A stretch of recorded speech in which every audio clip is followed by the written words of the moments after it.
is. Yeah. Yeah. Yeah, this box is awesome. Yeah, and as he gets better, expand it. You know what I mean? They don't have to always touch. Okay. You can make it bigger. It's good. It's small now because he dives in, especially the other way. But as it gets better, you definitely can expand it bigger, and then you get to the point where it's not needed. Good. Yeah, it's really good for the. It can be really good for the rider too in the beginning because you really clear that you're not standing still because of the poles. Oh, yeah. Yeah, yeah, good. And just think of pushing that shoulder. Where the whole thing is, we're looking for the left shoulder to shift away from you instead of look out and fall in. Yeah, and then also helping the neck relax, guiding it as you move the shoulder away. Yep. And you're definitely at the point where, um, you don't really want to let him walk in from the trot, even if he gets it. You want to try to encourage him to fix it within the trot. Okay. Okay? Just because it starts to be a habit. Okay. I let him at first if they don't have the idea, but Okay. at some point, they've got to apply that same idea to the trot. Okay. Doesn't mean if it happens you need to startle him, but see, like right there, I'd like to see you encourage that left shoulder. Right, good. And that's fine if he actually walks. Just don't settle and say we're walking. Say, no, no, Okay. you want to keep.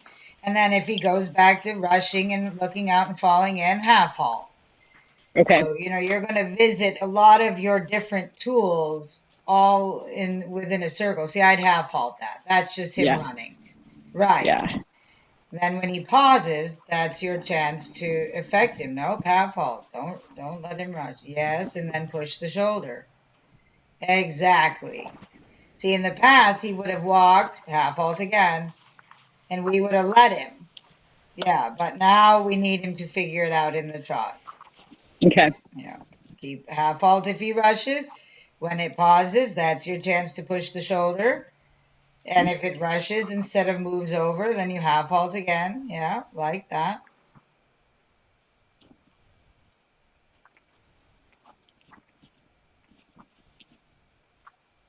Yeah, good.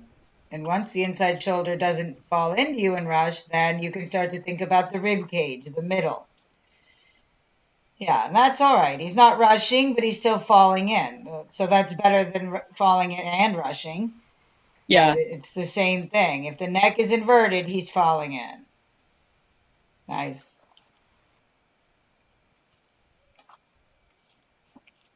That's it. See, and it starts to stay level on its own. Not Yeah. yet, but soon. See, push the shoulder, push the shoulder, push the shoulder. Yep, keep at it until he steps right. Exactly. Good. And he didn't rush. He fell in, but he decided not to rush. Did you see that? Yeah. That's what we need more of. We need, that's why we repeat so long certain Yeah. things in certain areas with certain horses.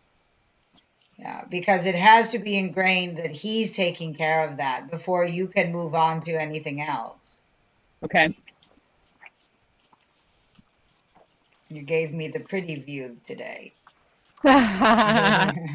It's amazing, really. There you go.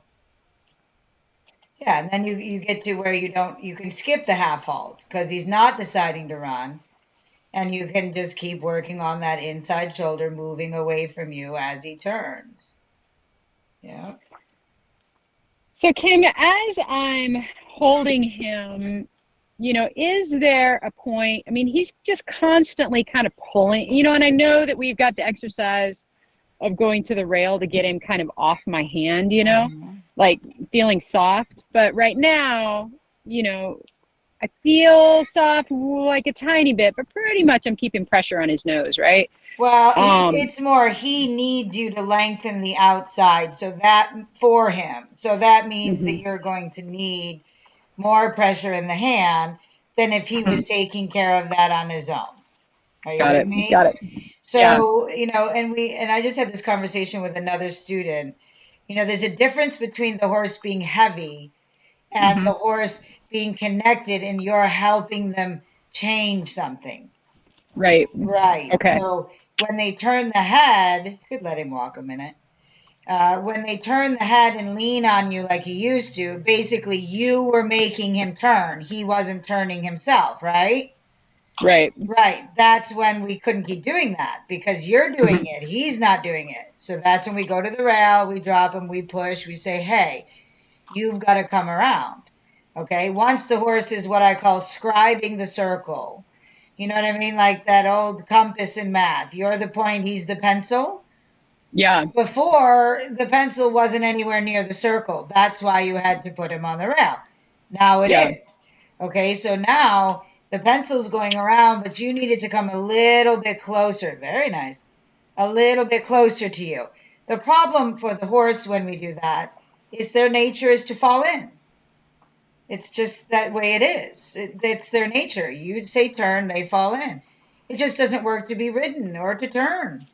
So, once the horse doesn't fall away and it understands that it needs to go around you, not because you're making it, but because it's going around you, that's when we can work on the inside shoulder moving away from the horse, which naturally puts the horse on the outside shoulder, right?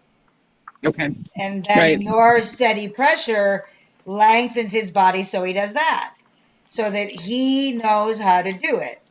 Okay, right now he needs your help. So this is contact, a steady one, put pressure there. See, he needs you to help him because his instinct, because of his conformation, is to be upside down.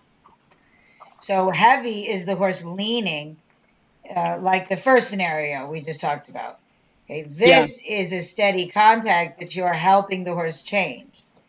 Got it. Once he doesn't need your help, then it will still be steady. It just won't be uh, as steady, or that's really the wrong idea. There won't be so much pressure, Okay. because the horse won't be falling in or out. That's the whole deal. Good, very nice. So you're not wrong that it's a lot in your hand, but it's a productive Hmm. pressure. When you put pressure, he's releasing. If he's Okay. heavy, you put pressure and nothing happens. The horse just relies on you to turn. Okay. Okay. That's why people follow the horse around when they lunge it. Got it. 100% why they do it. Because if they stand still, the horse goes, well, I can't do that. And they stop or they try and leave or whatever myriad of problems, you run into lunging a horse. So the rider moves. Yeah, good. Stretch the outside around. It's really just he needs that much help from you. Nice. Almost. Did you see? He tried to figure out how to pick it up with the top of his body instead of his neck. Yeah. But it's a stage, Penny. It's a stage. This is not a way of lunging. You came and lunged my horses and you wouldn't have that much pressure. Okay. Well, the young one you might, but the older ones definitely not. Okay. Yeah. So now you don't really have a connection on the outside. You're not able to stretch him because he's falling in. So see it? Yeah, there you go. The problem is when we say don't fall in, super. The tendency for a lot of them is to rush forward. Well, after some stop and then rush. You know what I mean? Like Baxter. Wouldn't Yeah. go and then wanted to run like, an idiot. Yeah. Yeah, this horse, it's more his conformation and the lack of strength in his back makes him more prone to make that decision. Yeah, nice. Bring it around. Good. But he's getting the idea. You just Yeah. have to be patient and be willing to repeat until it's solid. There we go. Nice. That's great.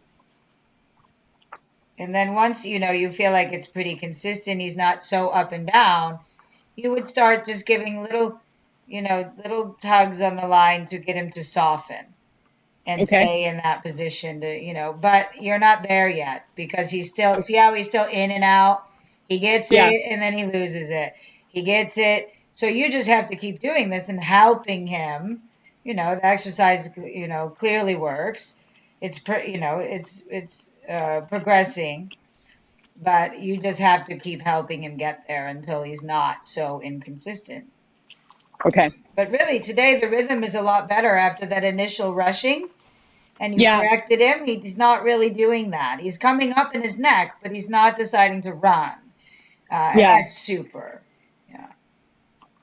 Yeah, that's all right. It's just really a physical thing for him.